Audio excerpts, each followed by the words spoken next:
My presentation will highlight my teaching using digital resources to improve student learning and engagement.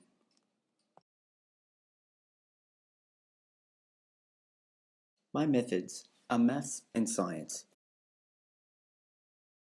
and I was fortunate enough to teach a Year 7 maths class at Kensington Community High School. The maths department had purchased these new app-enabled robots to help student learning. I got my hands on it, and after about 20 minutes of playing around, I could already see the potential.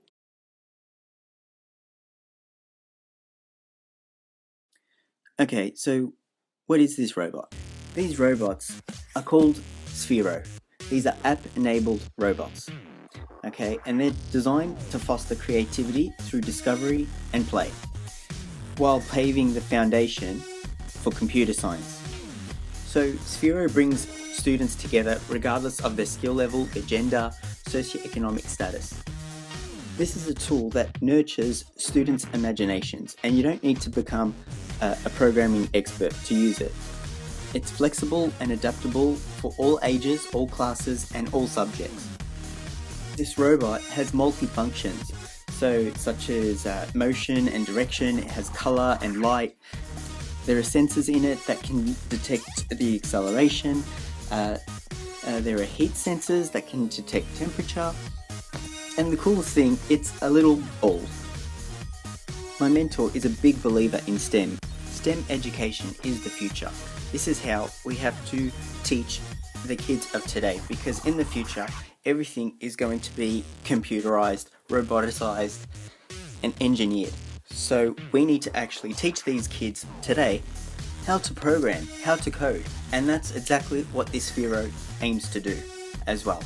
So my mentor suggested that I use these robots in my lessons. So I played around with it and I got used to it, and now I think I'm pretty good at it.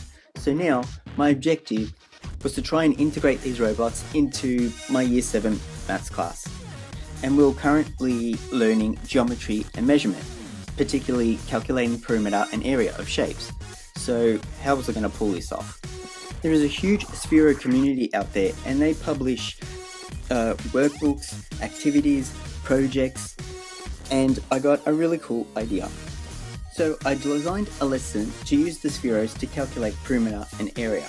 So basically, I was going to tape out shapes and put them on the floor, and I'd have the students drive their Spheros around the shapes and use the app to actually calculate the perimeter and area. And even on the website, there is actually an activity that is very similar to this. So I decided to design it from scratch.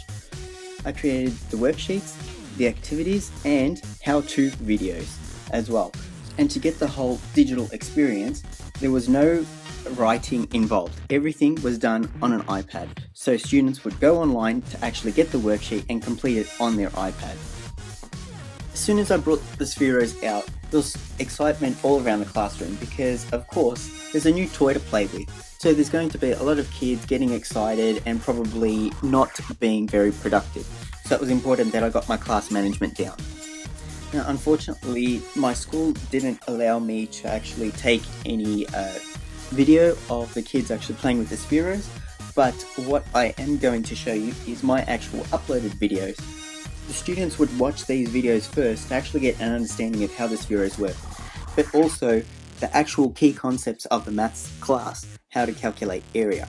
So using the Sphero and the sensor data option in the menu, they could actually calculate the perimeter and the area. The students really enjoyed the activity, not just because it was something new to play with, but also it gave them a new way to see the maths concept, especially for these kids as well that need a little bit more attention and patience. But the overall mood in the room was generally positive because everyone was having a go, even if they didn't know how to do it, use the Sphero, not the maths concept. They would actually go to a friend and ask, how do I do this, how do I do that? And the activity promoted collaboration with other students. My mentor's feedback was overwhelmingly positive. He was especially happy that I had done everything online and provided videos and tutorials because this catered for the students that had trouble reading. So a lot of inclusion was happening and he was very, very happy. But now, what about learning? Did the students actually learn something? How did I assess them? I was able to assess the students' learning progress by looking at the worksheet that I had set out for them, but unfortunately I wasn't allowed to take any of the students' work, but I did note down some observations. I found that the students were able to determine the perimeter of the shapes, and they were able to identify the length and the width of a shape. I also observed that previously students would get confused between perimeter and area and would actually interchange them. But now, actually using the spheros, the students were now able to understand the difference between them, because driving the sphero around the whole shape, the kids can start to see, okay, that's perimeter. When they're using area, they have to stop after driving around each side length. Immersing myself in this digital experience has been very beneficial to me. This Sphero is an amazing educational tool.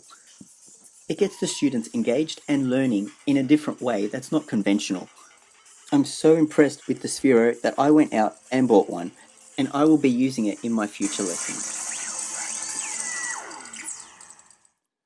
I'd like to thank Kensington Community High School and the teachers and staff and students there, because they were all amazing and helpful. I gained so much experience from that school. I really, really appreciate it. And my Year 7 maths class, thank you guys so much for allowing me to teach you guys. And of course, thanks to my mum for buying me a Sphero. Yay!